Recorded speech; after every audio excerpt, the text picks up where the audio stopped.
নমস্কার বন্ধুরা, শান্তি রান্নাঘরে সবাইকে স্বাগত। আজকে চলে এসেছি আবারও একটি নতুন মিষ্টি রেসিপি নিয়ে। আজকে বানাবো বালুশাহী রেসিপি। খুব সহজেই বাড়িতেই বালুশাহী বানানো যেতে পারে এবং খুব কম উপকরণ দিয়ে এটি বানানো যায়।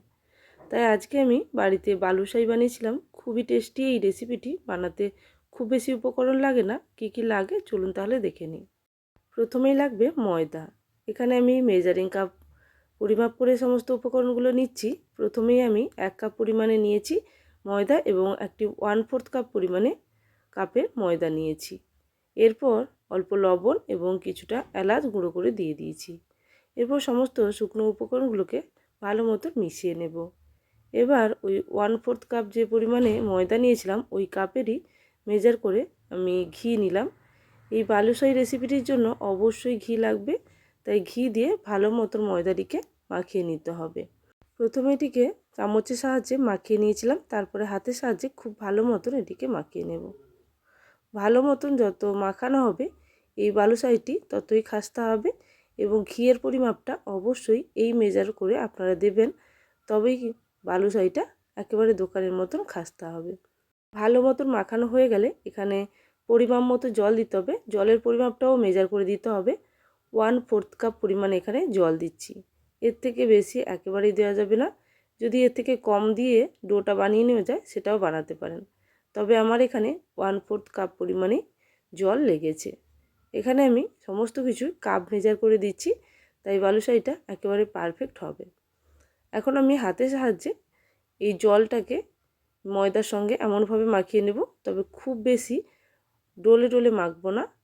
শুধুমাত্র ময়দাটা যাতে ডো ফরম্যাটে আসে সেই অনুযায়ী আমি কিন্তু মেখে নিচ্ছি। দেখতেই পাচ্ছেন এই পরিমাণ জল দিয়ে একটা ডো রেডি হয়ে গেছে। তবে ডোটাকে নিট করার কোনো প্রয়োজন নেই।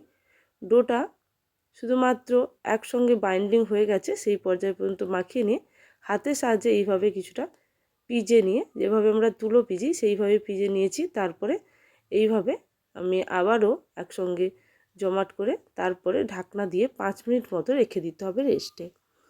এটা যতক্ষণ রেস্টে থাকছে সেই সময়ের মধ্যে একটি চিনি শিরা বানাবো। এখানে আমি 1/2 কাপ পরিমাণে জল নিলাম এবং সঙ্গে দিয়ে দিচ্ছি 1 কাপ পরিমাণে চিনি। চিনি এবং জলের মেজারমেন্ট এই পরিমাণেই থাকবে। এবার যতক্ষণ না চিনিটা মেল্ট হয়ে যাচ্ছে এবং একবার জলের মধ্যে ফুট আসবে ততক্ষণ পর্যন্ত এটাকে ফুটিয়ে নেব। প্রথমে গ্যাসের ফ্লেম একেবারে স্লো রেখেছি। চিনিটা গলতে কিছুটা টাইম দেব। চিনিটা যখন ভালো মতন গলে যাবে তখন গ্যাসের ফ্লেমটা হাই করে একবার ফুটিয়ে নিয়ে গ্যাসটাকে অফ করে দিতে হবে। এখন চিনিটা ভালো মতো মেল্ট হয়ে গেছে এবং চিনির রসটা ফুটে উঠেছে। এবার আমি গ্যাসটা অফ করে দিয়েছি। এবার অল্প পরিমাণে লেবু রস দিয়ে দেব, যাতে এই চিনি শিরাটা জমাট বেঁধে না যায় বা কিছুটা ডালা পেকিয়ে যায় অনেক সময়, সেটা না হয়ে যায়। ঠান্ডা হয়ে গেলে এটা হতে পারে, তাই আমি অল্প লেবু রস দিয়ে দিলাম, যাতে এটা আর হবে না। চিনি রসটা যেইভাবে আমি রাখলাম সেইভাবেই থাকবে, একেবারেই জমে যাবে না।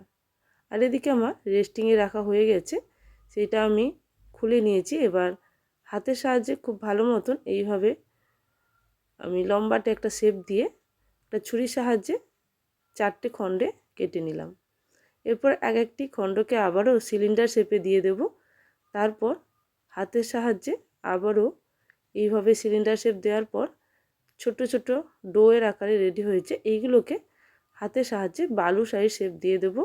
কীরকমভাবে দিচ্ছি আপনারা দেখলেই বুঝতে পারবেন। ভিডিওতে যেভাবে আমি করছি ওইভাবে করলে খুব সহজে আপনারা এই বালুশাহীগুলো বানিয়ে নিতে পারেন। এই বালুশাহীগুলোকে খুব বেশি ডলে ডলে মাখানোর প্রয়োজন নেই। হাতের সাহায্যে এইভাবে একটি গোলাকৃতি চ্যাপ্টা ধরনের অংশ করে নিয়ে মাঝ বরাবর একটা ছিদ্র বানিয়ে নিতে হবে।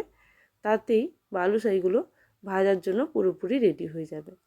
দেখতেই পাচ্ছেন এইভাবে আমি বানিয়ে নিচ্ছি। এর শেপ কোনো রকম বিশেষ গোলাকৃতি বা কিছু করার প্রয়োজন নেই। বালুশাহী আপনারা যখন দোকানে খান দেখেন একেবারে কিন্তু গোলাকৃতি থাকে না, কিছুটা এই রকম শেপ থাকে, তাই এইভাবে আমি বানিয়ে নিচ্ছি।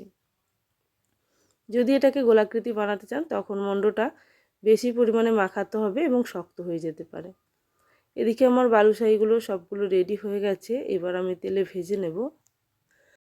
আপনারা চাইলে এটা শুধু ঘিতেও ভাজতে পারেন, তবে আমি এখানে তেলের মধ্যে অল্প ঘি দিয়ে দিচ্ছি, ওই ধরুন 2 টেবিল স্পুন মতো, যাতে ফ্লেভারটা খুব ভালো আসবে। এবার তেলটাকে উষ্ণ গরম করে এর মধ্যে আমি এক এক করে এই বালুশাইগুলো যেগুলো রেডি করে রেখেছিলাম সেগুলো আমি দিয়ে দিচ্ছি। খুব বেশি গরম তেলে দেওয়া যাবে না, অল্প গরম হবে এই রকম তেলের মধ্যে আমি দিয়ে দিচ্ছি। সবগুলো দেওয়ার পরে গ্যাসের ফ্লেম প্রথমে আমি মিডিয়াম রেখেছিলাম, এরপর একেবারে স্লো করে দিয়ে গোল্ডেন কালার আসা পর্যন্ত ভেজে নিতে হবে। খুব বেশি হাই ফ্লেমে ভাজলে ভেতর থেকে কাঁচা থেকে যাবে এবং বাইরে থেকে ক্রিস্পি হয়ে যাবে, এতে খাস্তা হবে না। তাই অবশ্যই একেবারে স্লো ফ্লেমে ভেজে নিতে হবে। একেবারে শেষে যখন আমি বালুশাইগুলো তুলে নেব তেল থেকে, তখন আমি গ্যাসের ফ্লেমটা কিছুটা বাড়িয়ে দেব, যাতে তেলটা না থেকে যায় এই ভাজা বালুশাইগুলোর মধ্যে। এখনও ভাজা হয়নি, আরও কয়েক মিনিট লাগবে। প্রায় 5 থেকে 7 মিনিটের মধ্যে এরকম গোল্ডেন কালার চলে আসবে, তখন পুরোপুরি বালুশাইগুলো ভাজা রেডি হয়ে যাবে।